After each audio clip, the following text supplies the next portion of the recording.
کسی کو ایڈوانس میں پیسے تو پکڑاؤ آپ. انگریزوں میں ایڈوانس پیسے دو گے, سارے کام چھوڑ کے آپ کا کام پہلے کرے گا, کہہ رہے اس نے مجھے پہلے پیسے دے دیے. ہمارے ایک دوست سعودیہ میں بھی ایسا ہی ہے کہ کر دیتے ہیں کام. یہ صرف پاکستانی مسلمانوں کا مسئلہ نہیں ہے, یہ پاکستانیوں کا مسئلہ ہے, بنگلہ دیش اور پاکستان, کیونکہ اکٹھے بہن بھائی ہیں نا, اکٹھے رہے بہت عرصہ. طلاق تو بعد میں ہوئی تھی, بہن بھائیوں میں تو طلاق نہیں ہوتی, لیکن میری مراد ہے کہ جو ٹوٹا ہے رشتہ, تو وہاں بھی ایسا ہی ہے. بنگلہ دیش اور پاکستان دونوں, انڈیا میں بھی ہے الحمدللہ, لیکن انڈیا میں میرا جو تجزیہ ہے نسبتاً کم ہے مسلمانوں میں. یہاں بہت ہے. آپ کسی کو ایڈوانس پیسے پکڑا دیں کہ وہ کام کر دے گا, اب آپ کا کام گیا تیل لینے, اتنا ترسائے گا, اتنا شرم بھی نہیں آئے گی جھوٹ بولتے ہوئے, میرے ماموں مر گئے, میری نانی مر گئی, میرے چاچا مر گئے, آج میرا یہ ہو گیا, آج میرا فلانا ہو گیا. میرا تجربہ, ایک دفعہ کسی کو پیسے ایڈوانس میں دے کے کام کروایا, نہیں کر رہا. جب میں نے کہا کام چھوڑو, مجھے پیسے دے واپس. جب جاؤ, آج میرا بچہ بیمار ہے, آج میری خالہ کا آپریشن ہے, آج میری نانی کا مسئلہ ہے, میں اتنا مصیبت میں آ گیا. میں نے کہا جس کو مارنا ہے ایک ہی دفعہ میں رپورٹ پیش کر دے, کون کون مرنے والا ہے. سب کے جب عدتیں گزر جائیں گی اور سوگ ختم ہو جائے گا, میں اس وقت آؤں گا. شرم بھی نہیں آتی, تم زندہ کو مار رہے ہو یار.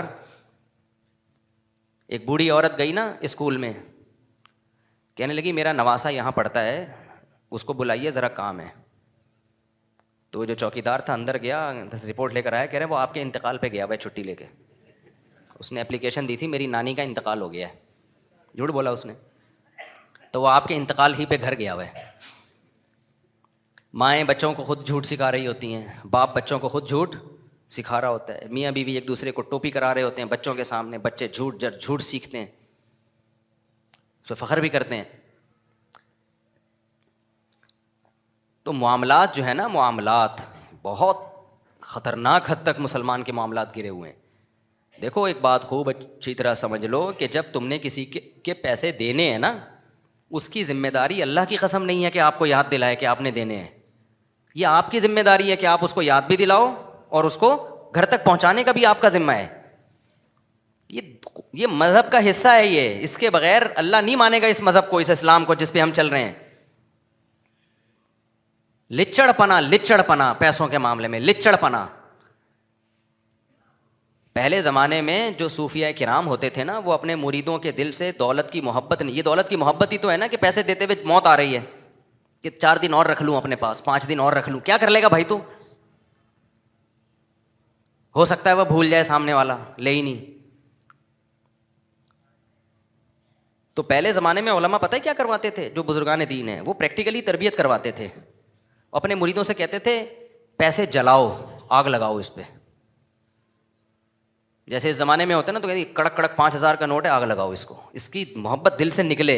یہ جو بت ہے نا, بت, ابراہیم علیہ السلام نے بتوں کی محبت دل سے نکالنے کے لیے کیا کیا تھا, صرف زبانی بیان کو پر کافی نہیں, بتوں کی گت بنا دی, ٹنڈا لنجا بنا دیا, تاکہ ان کے دل سے اپنے معبودوں کی, اپنے خداؤں کی عزت نکلے. میں جو عاملوں کے خلاف بولتا ہوں نا کہ لچڑ کچھ بھی نہیں, تو آپ کے دل سے ان کی عقیدت نکالنے کے لیے. مجھے کیا شوق ہے بھائی, عاملوں سے نہ کوئی میرا واسطہ ہے, نہ کوئی لینا نہ دینا, میری کیا دشمنی, میں تو مانتا ہی نہیں لوگوں کو. آپ کے دل میں ان کی بڑی عقیدت محبت ہے. تو اس لیے میں کہتا ہوں کچھ بھی نہیں ہے یہ, جب تک یہ اسٹائل نہیں ہوگا آپ کے دل سے ان کی عقیدت اور روحانیت کا جو ڈرامہ رچایا ہوا ہے ان لوگوں نے, وہ نکلے گا نہیں. لچڑ ہے, لچڑ سمجھتے ہو, کسی کام کا نہیں. اور پھر میں وضاحت کر دوں, لوگ کہتے ہیں آپ 2 نمبر عاملوں کے خلاف ہے, یہ کیوں جب الزام لگا رہے ہو میرے اوپر. میں 1 نمبر عاملوں کے خلاف ہوں, جنہوں نے بڑے بڑے علماء کا علاج کر کے ان کو ٹھیک کیا ہے, ان کے خلاف ہوں میں. کیونکہ وہ آپ کو لگ رہا ہے انہوں نے ٹھیک کیا ہے, وہ انہوں نے ٹھیک نہیں کیا, وہ خود ہی ٹھیک ہوئے ہیں. وہ بیچارے اس خوش فہمی میں ہو گئے کہ ان عاملوں نے ہم کو ٹھیک کیا ہے. سمجھ میں آ رہی ہے بات. ان کے خلاف ہوں جو 1 نمبر ہیں, جو نیک سمجھے جاتے ہیں. یہ ایسے ہی ہیں, یہ کچھ بھی نہیں ہے. جن چڑیل بھوت کے انہوں نے دماغوں میں وہ ڈال دیا ہے. سورہ فلق سورہ ناس پڑھ کے دم کرو, آیت الکرسی پڑھ کے دم کرو, بس دم دمادم. اس کے بعد ایسی کی تیسی, جن نے آنا آئے با یار, ہمارے پاس ٹائم نہیں ہے اتنا جنات بھگانے کا, خود ہی بھاگ جائے گا. اور اگر ان چیزوں میں پڑ گئے نا, جن چڑیل بھوت, اس کے پر یہ آ رہا ہے, اس کے, تو تمہاری نسلیں قیامت تک کے لیے برباد. میرے پہ کیوں نہیں جن آتا یار, مانتا ہی نہیں. میں جنات کے وجود کا قائل ہوں, منکر نہیں ہوں. ان کے جو علاج کے نام پہ ڈرامے ہو رہے ہیں نا, اس کا قائل نہیں ہوں, اس لیے جن مجھے لفٹ ہی نہیں کراتا الحمدللہ.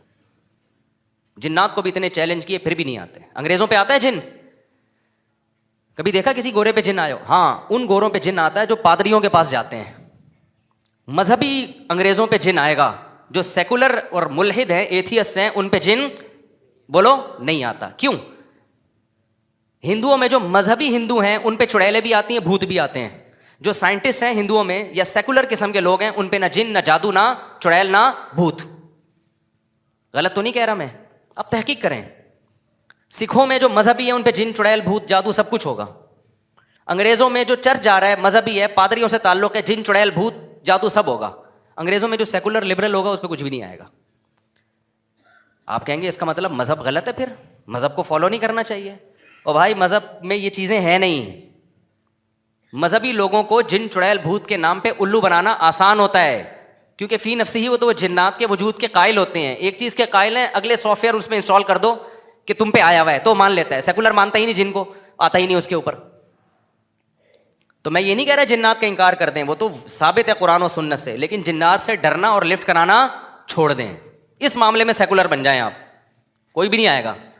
اور جس کے گھر میں عامل علاج کرانے کے لیے آیا، بس سمجھ لو اب جنات نے یہاں بسیرا کر لیا، سونگ سونگ کے جائے گا. تو اس لیے ان چیزوں کو بالکل لفٹ نہیں کراؤ، ہنسی خوشی زندگی گزارو یار. مرچیں جلا رہی ہیں خواتین بچوں کی نظر اتارنے کے، پتہ نہیں کیا کیا ڈرامے ہو رہے ہیں گھروں کے اندر. انگریزوں کو دیکھا مرچیں جلاتے ہیں، ان کے بچوں پہ کیا ہو جاتا ہے. چھوڑ دو بس، جو ہمیں سورہ فلق، سورہ ناس، آیت الکرسی، اس سے آگے بڑھنے کی کوشش مت کرو. پہلے دیوبندیوں بریلویوں میں یہ دھندے تھے، اہل حدیثوں میں بھی یہ دبا کے دکانیں چلنا. اہل حدیثوں میں یہ نہیں تھا پہلے، اب اہل حدیثوں میں بھی دبا کے یہ دھندے الحمدللہ شروع ہو گئے. جن، چڑیل، بھوت، سنت رقیہ اور غیر سنت رقیہ، تو وہ بھی ماشاءاللہ ان کی بھی دکانیں اب چل رہی ہیں اس میں. تو دیوبندی بریلویوں میں تو پہلے سے ہی ہول سیل کے حساب سے تھا. پہلے بریلویوں میں بہت تھا، اس کے بعد دیوبندیوں نے آیا تو دیوبندیوں نے بریلویوں کا بھی ریکارڈ توڑ دیا. اب اہل حدیث اس میں الحمدللہ ان میں بھی آ رہے ہیں کچھ چڑیل، بھوت اور اس ٹائپ کی چیزیں. تو بچاؤ اپنے آپ کو ان فضول چیزوں سے. کوئی عامل بولے نا جن آیا، بولے تھپڑ ماروں گا، رکھ کے دوبارہ جن کا نام لیا. تیرے اوپر آیا، تیرے باپ پہ آیا ہوگا، تیری ماں پہ آیا ہوگا جن. جب تک یہ کانفیڈنس نہیں ہوگا نا، جنات آئیں گے. کیونکہ جن آپ کا کانفیڈنس دیکھتا ہے، جو جس میں کانفیڈنس ہی نہیں ہے ان پر یہ چیزیں اثر کرتی ہیں. اور 99.9% نفسیاتی بیماریاں ہوتی ہیں.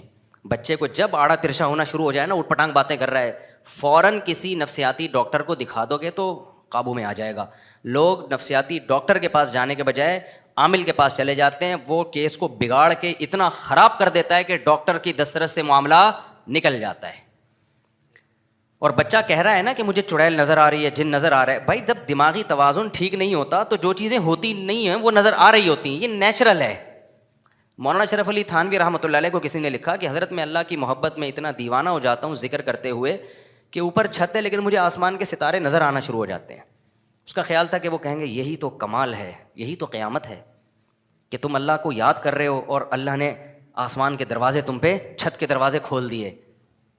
تو مولانا تھانوی نے فوراً فرمایا کہ ذکر چھوڑ دو، تمہارے دماغ میں خشکی پیدا ہو گئی ہے. بہت زیادہ ذکر کرنے سے کیا پیدا ہو گئی ہے؟ خشکی. اوپر چھت ہے، نظر کیا آ رہا ہے؟ ستارے نظر آ رہے ہیں. دن میں تارے نظر آتے ہیں تو پاگل ہے نا یہ جس کو دن میں تارے نظر آ رہے ہیں. تو جس کو اوپر چھت پہ بھی تارے نظر آ رہے ہوں تو پاگل ہے. انہوں نے کہا چھوڑ دو بھائی، فی الحال تمہارا دماغ صحیح کام ہے. نارمل بہت زیادہ عبادت کرنے سے بھی مسئلہ خراب ہوتا ہے نا. تو نارمل لائف گزارو، ہنسی خوشی. اسلام نیچرل دین ہے. نیچر اور اسلام ایک چیز کے دو نام ہے. تبھی مسلمان خوش ہوتا ہے کیونکہ نیچر پہ ہوتا ہے.